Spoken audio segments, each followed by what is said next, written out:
Hello friends, जय माता दी। आज का हमारा टॉपिक है जॉइंट स्टॉक कंपनी के बारे में, जिसे शॉर्ट में हम लोग कंपनी भी बोल सकते हैं। और इसका मीनिंग ये होगा, a company is an association of person formed for carrying out business activities and has a legal status independent of its members। तो बेसिकली कंपनी जो होता है वो एक ऐसा एसोसिएशन होता है, एक ऐसा संस्था होता है लोगों का, जो कि बिजनेस की एक्टिविटीज़ को आगे बढ़ाने के लिए काम किया जाता है और फॉर्म किया जाता है। और इसमें एक लीगल स्टेटस होता है और सभी मेंबर्स के इंडिपेंडेंट लीगल स्टेटस होते हैं। ठीक है, तो वो कंपनी होता है। When a group of persons divided the capital of A company into transferable shares, A joint stock company is formed. जब ग्रुप में कई सारे पर्सन जो है, ठीक है, कंपनी के लिए कैपिटल यानी कि जो इन्वेस्टमेंट है या मनी है उसको आपस में डिवाइड कर लेते हैं इनटू ट्रांसफरेबल शेयर्स, मतलब कि शेयर्स में कंपनी का जो कैपिटल है वो आपस में वो डिवाइड कर लेते हैं, तो एक जॉइंट स्टॉक कंपनी बनता है। इसका मीनिंग यही हुआ। ठीक है, मतलब कि बेसिकली यही कहना चाह रहे हैं कि कंपनी जो होता है वो एक ग्रुप ऑफ मेंबर्स के द्वारा बनाया जाता है, जिसमें सारे पर्सन जो होते हैं थोड़े थोड़े शेयर्स को आपस में डिवाइड कर लेते हैं और वो पूरे शेयर्स मिलके एक कंपनी उससे चलता है, तो इसलिए इसको जॉइंट स्टॉक कंपनी बोला जाता है। अगर डेफिनेशन देखें इसका, तो चीफ जस्टिस मार्शल के द्वारा ये डेफिनेशन दिया गया है, a joint stock company is an artificial person, invisible, intangible and existing only in the eyes of law.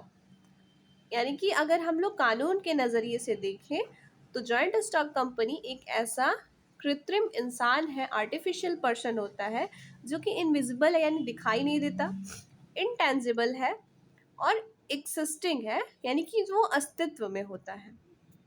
ठीक है, तो ये हो गया एक डेफिनेशन। मतलब कि जो कंपनी होता है वो किसी एक पर्सन के द्वारा तो चलाया नहीं जाता, तो इसलिए उसे उस कंपनी को ही हम एक आर्टिफिशियल पर्सन मान लेते हैं, क्योंकि कंपनी का लोगो होता है, कंपनी का सिंबल होता है, कंपनी का स्टैम्प होता है, तो वो कोई इंसान नहीं होता जो अपना सिग्नेचर करे। ठीक है, वो कंपनी का लोगो बनता है, तो हम लोग कंपनी को ही एक आर्टिफिशियल पर्सन मान सकते हैं, एज्यूम किया जा सकता है, तो इसीलिए इन्होंने ये डेफिनेशन दिया है। अब देखते हैं फीचर्स क्या क्या होते हैं कंपनी के। पहला है artificial person created by law, यानी कि कानून के द्वारा एक आर्टिफिशियल पर्सन है, उस कंपनी को हम लोग मान सकते हैं।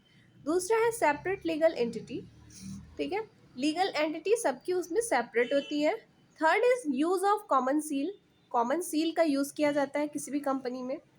चौथा number of members, no limit, इसमें लिमिट नहीं होता कितने मेंबर्स शामिल रहेंगे। पांचवा है लिमिटेड लाइबिलिटी, सबकी एक सीमित दायित्व होता है। ठीक है, ट्रांसफर ऑफ शेयर फ्रीली, और लोग अपने शेयर्स को फ्रीली इसमें ट्रांसफ़र कर लेते हैं, वो कंपनी होता है, और ये उसका फीचर हुआ। ठीक है, अब देखिए एडवांटेजेस क्या है। पहला तो लिमिटेड लाइबिलिटी होती है इसमें। ठीक है, कंपनी में लार्ज कैपिटल लगाया जाता है, ये भी एडवांटेज हो गया। Third is scope for expansion, यानी कि उसको फ्यूचर में बढ़ने के बहुत ज़्यादा स्कोप होते हैं कंपनी के। ठीक, फोर्थ है ट्रांसफेरेबिलिटी ऑफ शेयर्स, तो इसमें शेयर्स को ट्रांसफ़र किया जा सकता है। उसके बाद पांचवा पॉइंट है qualified employees and experts. Company में क्वालिफाइड जो होते हैं वो एम्प्लॉयज़ होते हैं और एक्सपर्ट्स भी होते हैं शामिल, तो ये भी एडवांटेज हुआ। प्रोफेशनल मैनेजमेंट, देखते हैं ना आप लोग कंपनी में बहुत ही प्रोफेशनली मैनेजमेंट किया जाता है। रिसेप्शन पे एक लेडीज़ होती है, रिसेप्शनिस्ट होती हैं, और पूरे मतलब अलग एम्प्लॉयज़ को उनके सीट्स पे बैठाया जाता है, तो ये बहुत ही प्रोफेशनल मैनेजमेंट होता है किसी भी कंपनी में। Seventh is perpetual existence. ठीक है, तो कंपनी का अस्तित्व होता है। आठवां है प्रमोशन ऑफ मास प्रोडक्शन, यानी कि जो उनका प्रोडक्शन है वो लोग बहुत अच्छे से उसको प्रमोट कर लेते हैं, तो कंपनी में इजी होता है ये। Ninth is promotion of sustainability and savings. ठीक है, सस्टेनेबिलिटी और जो सेविंग्स होता है उसका भी ये लोग प्रमोशन कर लेते हैं। And next point is more public trust. Company के ऊपर, मतलब कंपनी ने कैसा काम किया, मार्केट में कैसा नाम है, इन सब चीज़ों को देखते हुए पब्लिक का ट्रस्ट, कोई भी कंपनी मतलब अगर बना लिया तो बहुत अच्छी बात है, तो ये कंपनी में मोर पब्लिक ट्रस्ट होता है। ठीक है, एडवांटेज में ये भी हो गया। अगर डिसएडवांटेज देखें तो पहला क्या होगा, डिफ़िकल्ट इन फॉर्मेशन। पहली बात तो कंपनी का फॉर्मेशन भी बहुत डिफ़िकल्ट होता है। अगर फॉर्मेशन हो गया तो उसको चलाना भी काफ़ी डिफ़िकल्ट होता है, तो ये थोड़ी डिफ़िकल्टी आती है। Second is fraud bye promoters. अब जिन लोगों को आपने प्रमोट करने के लिए रखा हो, मे बी वो लोग फ्रॉड भी कर सकते हैं, तो ये भी एक डिसएडवांटेज हुआ। ठीक। एंड कंपनी में lack of privacy and secrecy होती है, क्योंकि बहुत सारे लोगों के द्वारा इसे चलाया जाता है, तो बहुत सारे सीक्रेट्स रिवील हो जाते हैं कई सारे लोगों के बीच में, तो इसमें प्राइवेसी नहीं रह जाती। And fourth is delay in decision making. Company क्योंकि बड़ी होती है, बहुत सारे लोगों की राय लेने होते हैं, इसलिए कोई भी डिसीजन मेकिंग में थोड़ा डिले हो जाता है।